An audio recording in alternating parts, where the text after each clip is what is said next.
migraine, but never ako na-diagnose dahil nag-pandemic.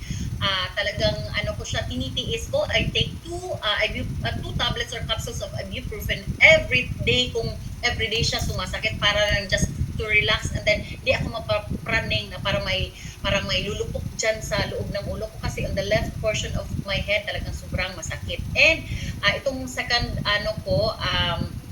picture ko na sa breast ko yan, no? Akala ko talaga yun na yung breast cancer. Kumbaga, sign na meron akong breast cancer kasi galing ako ng Janssen yan with our BBC last year, no? So, masakit when I was there, masakit yung baga dibdib ko, tapos yung biglang pumula lang siya.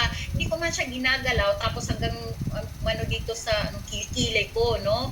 Tapos nung umuwi kami, talagang masakit na siya, pero lahat naman kasama ko hindi nila alam kasi ayoko din ma-tense na kumbaga ano yung maano sa isip ko. But then when I got home, ayan na talagang parang nag-protrude na yung yung bukol. Tapos nilagyan ko lang siya ng intra at nutria, parang nilalagay ko sa ghost patch, tapos yan na pumuto. Tapos kinabukasan parang nilalagay kong betadine ba, hinuhugas ko siya. So ganyan kaganda yung resulta, and I am so thankful kasi akala ko talaga yan na si breast cancer. So God forbid naman sana. So sobrang ang ganda ng product natin na ilang days lang ganyan na talaga yung nangyari sa akin. Ano pa?